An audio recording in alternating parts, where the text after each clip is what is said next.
Hi friends, welcome back to our YouTube channel. ಇವತ್ತು ನಾವು ಮಾಡ್ತಿರೋ ರೆಸಿಪಿ ಗೋಧಿ ದೋಸೆ ಜೊತೆಗೆ ಖಾರವಾದಂಥ ಟೊಮೊಟೊ ಪಲ್ಯ. ಇವಾಗ ಇಂಗ್ರೀಡಿಯೆಂಟ್ಸ್ ನೋಡ್ತಾ ಹೋಗೋಣ. ಸಾಸಿವೆ, ಜೀರಿಗೆ, ಉಪ್ಪು, ಖಾರದ ಪುಡಿ, ಮೆಣಸಿನ ಪುಡಿ, ಟೊಮೊಟೊ, ಈರುಳ್ಳಿ, ಮೆಣಸಿನಕಾಯಿ, ಕೊತ್ತಂಬರಿ, ತುರಿದಿರುವಂಥ ಕಾಯಿ, ಕಲ್ಲುಪ್ಪು, ಅರಿಶಿನ, ಸಾಂಬಾರು ಪುಡಿ. ಇವಾಗ ಮಾಡುವ ವಿಧಾನ ನೋಡೋಣ. ಕಡಾಯಿಯಲ್ಲಿ 2 ಚಮಚ ಎಣ್ಣೆ, ಅದು ಕಾದ ನಂತರ ಅದಕ್ಕೆ ಸಾಸಿವೆ, ಕರಿಬೇವು,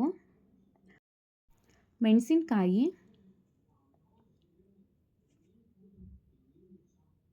ಈರುಳ್ಳಿ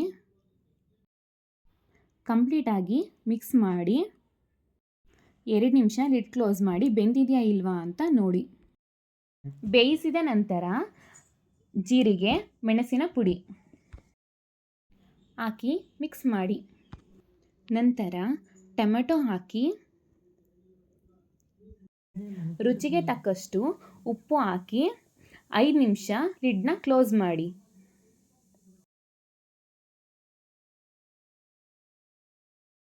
ಇವಾಗ ಗೋಧಿ ದೋಸೆ ಹೇಗೆ ಮಾಡೋದು ಅಂತ ನೋಡೋಣ.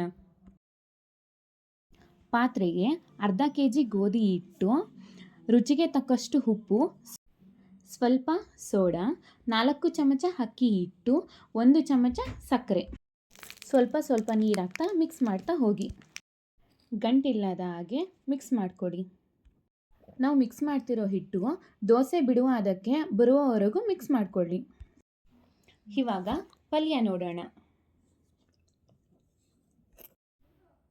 ನೋಡ್ತಿರ್ಬೋದು ಟೊಮೊಟೊ ಎಲ್ಲ ಬೆಂದಿದೆ. ಖಾರ ಏನಾದರೂ ಕಮ್ಮಿ ಆಗಿದೆ ಅಂತ ಅನಿಸಿದ್ರೆ 1 ಸ್ಪೂನ್ ಖಾರನ ಆ್ಯಡ್ ಮಾಡ್ಕೊಳ್ಳಿ.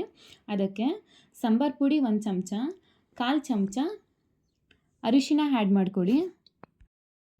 ಹಾಕಿರೋದನ್ನೆಲ್ಲ ಮಿಕ್ಸ್ ಮಾಡಿಕೊಳ್ಳಿ. ಇವಾಗ ನೋಡ್ತಿರ್ಬೋದು ಟೊಮೊಟೊ ಸಾಫ್ಟ್ ಆಗಿದೆ. ಈ ಸಾಫ್ಟ್ ಆಗಿರೋ ಟೊಮೆಟೊಗೆ ಸ್ವಲ್ಪ ಕಾಯಿ ತುರಿ ಮಿಕ್ಸ್ ಮಾಡಿ. ಪಲ್ಯ ಆಗಿದೆ ಅಂತ ಗೊತ್ತಾದಾಗ ಸ್ವಲ್ಪ ಕೊತ್ತಂಬರಿ ಹಾಕಿ. ಇವಾಗ ನೋಡ್ತಿರ್ಬೋದು ಪಲ್ಯ ರೆಡಿ ಆಗಿದೆ. ಇವಾಗ ದೋಸೆ ಮಾಡೋಣ. ಸ್ವಲ್ಪ ನೀರು ಹಾಕಿ ತವಾ ಕಾದಿದೆಯಾ ಅಂತ ನೋಡಿ. ಇವಾಗ ದೋಸೆ ಬಿಡೋಣ. ನೋಡ್ತಿರ್ಬೋದು ಯಾವುದೇ ರೀತಿಯಾದಂತಹ ಗಂಟಿಲ್ದಲೇ ದೋಸೆ ಬರ್ತಿದೆ.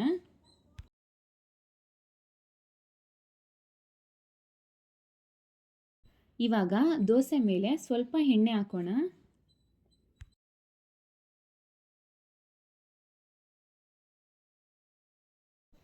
ಇವಾಗ 2 ನಿಮಿಷ ಲಿಡ್ನ ಕ್ಲೋಸ್ ಮಾಡಿ. ಇವಾಗ ದೋಸೆ ಒಂದು ಸೈಡ್ ಬೆಂದಿದೆ, ಇನ್ನೊಂದು ಸೈಡ್ ಹಾಕಿ. ಫೈನಲಿ ನಾವು ಮಾಡೋ ದೋಸೆ ಗರಿಯಾಗಿ ಬರಬೇಕು. ಮಾಡ್ತಿರೋ ದೋಸೆ ರೆಡಿ ಆಗಿದೆ.